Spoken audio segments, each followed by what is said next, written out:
ನಮಸ್ಕಾರ ಎಲ್ಲ ರೈತ ಬಾಂಧವರಿಗೆ ನಾವು ಹೇಳೋದೇನೆಂದರೆ, ಉದ್ದೇಶಪೂರ್ವಕವಾಗಿ ನಾನು ಬನಹಟ್ಟಿಯಲ್ಲಿ ಇರ್ತಕ್ಕಂಥ ಸುರೇಶ್ ಆರ್ಯಂದು ಜಿ ಪಿ ಕಂಪ್ನಿಯಲ್ಲಿ ಕೆಲಸ ಮಾಡ್ತಾಯಿದ್ದೀನಿ. ನಮ್ಮದು ಬಾಗಲಕೋಟೆ ಡಿಸ್ಟಿಕ್ಕು. ಈಗ ನಾವು ಬೆಳಗಾವಿ ಡಿಸ್ಟಿಕ್ಕು ಸುಟ್ಟಟ್ಟಿ ಗ್ರಾಮದಲ್ಲಿ ನಾವು ಕೊಟ್ಟಂಥ ಬೆಳೆಗಳಿಗೆ ಜಿ ಪಿಯಿಂದ ತಯಾರಾದಂಥ ಸಾವಯವ ಕೊಟ್ಟಂಥ ಬೆಳೆಗಳಿಗೆ ಬೆಳೆಯಾದಂಥ ಕಬ್ಬಿಗೆ ಈಗ ಬಂದಂಥ ರಿಸಲ್ಟು.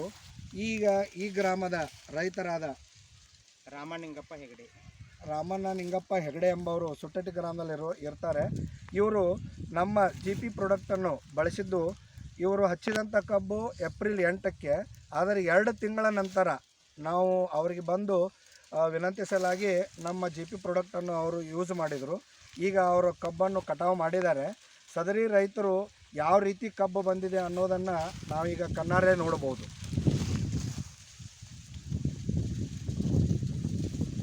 ಈಗ ಈ ಕಬ್ಬು ಮಿನಿಮಮ್ 26 ಗಣಿಕೆ ಬಂದಿದೆ. ಅಂದಾಜು ಲೆಕ್ಕ ಮಾಡಲಾಗಿ 11 ಫುಟ್ ಉದ್ದ. ಈ ಥರ ಬಂದಂಥ ಕಬ್ಬಿಗೆ ರೈತರಾದಂಥ ಶ್ರೀ ರಾಮಣ್ಣ ನಿಂಗಪ್ಪ ಅವರು ಬಹಳ ಸಂತೋಷದಿಂದ ವ್ಯಕ್ತಪಡಿಸ್ತಾ ಇದ್ದಾರೆ. ಈಗ ಪ್ರತಿಯೊಂದೂ ಅವ್ರ ಬಾಯಿಲೆ ಕೇಳೋಣ, ಯಾವ ರೀತಿ ಬಂತು, ಏನು ಯೂಸ್ ಮಾಡಿದ್ರು, ನಮ್ಮ ಜಿ ಪಿ ಸಾವಯವ ಉಪಯೋಗ ಮಾಡೋದ್ರಿಂದ ಲಾಭ ಆಯಿತು, ಏನಾಯಿತು ಅನ್ನೋದು ಅವ್ರ ಬಾಯಿಲೆ ಕೇಳೋಣ. ಹೇಳ್ರಿ ಇವರ, ಈಗ ನಾವು ಪೈಲ ಬಂದ ನಿಮ್ಗೆ 2 ತಿಂಗಳ ನಂತರ ನಾವೀಗ ಕೊಟ್ಟಿವಿ. ಅವಾಗ ಸುಳಿ ಸಾಯಕತ್ತೈತ್ರಿ.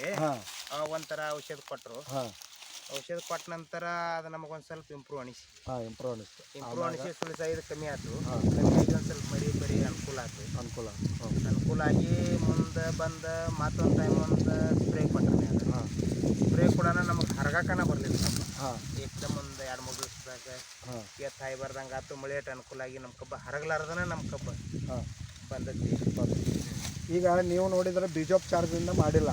ಈಗ ನೆಕ್ಸ್ಟ್ ನೀವು ಕಟಾವು ಆದ್ಮೇಲೆ ನಮ್ಮದು ಬೀಜೋಪಚಾರದಿಂದ ಮಾಡಿದ್ರೆ ಇನ್ನೂ ಹೆಚ್ಚು ಬರ್ತೈತೆ ಅನ್ನೋದು ಹೆಂಗೆ ಅನಿಸ್ತೈತೆ ಇಲ್ರಿ ನಿಮಗೆ? ಅನಿಸ್ತೈತಿ. ಆಯಿತು. ನೆಕ್ಸ್ಟ್ ಬರುವಂಥ ಬೀಜೋಪಚಾರದಿಂದ ಮಾಡಿದ್ರೆ ಹೆಚ್ಚಿಗೆ ಬರ್ತೈತಂತ. ಇದೆಲ್ಲ ನಮ್ಮ ಭಾಗದ ನಮ್ಮ ಆತ್ಮೀಯರಾದ ಶ್ರೀ ಬಸವರಾಜ್ ಗಿಡವಿರ್ ಅವರಿಗೆ ಸಲ್ಲಿಸಬೇಕು.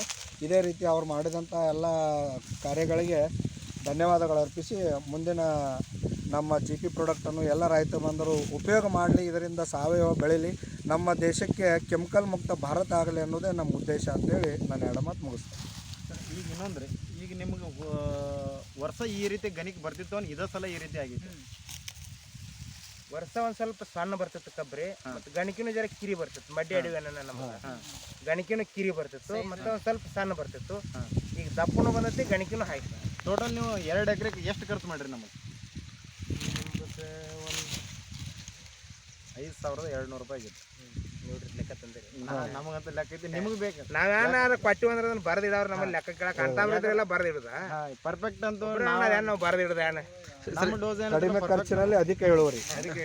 ಎಷ್ಟರಿಂದ ಎಷ್ಟು ಗಣಿಕೆ ಐತಿ ಸರ್? ಗಣಿಕೆ ಅನಿಸ್ರಿ ಹೊಂಟ ಅಲ್ಲಿಂದ ಗಣಿ ಟೋಟಲ್ 26 ಗಣಿಕೆ ಬಂದು 27. ಎಷ್ಟು ದಿನದ ಕಬ್ಬ ಐತಿ ಸರ್? 9 ತಿಂಗಳಿಗಿನ 10 ದಿವಸ ಕಮ್ಮಿ ಐತಿ. ಕಡಿಮೆ ಸರ್. Thank you sir.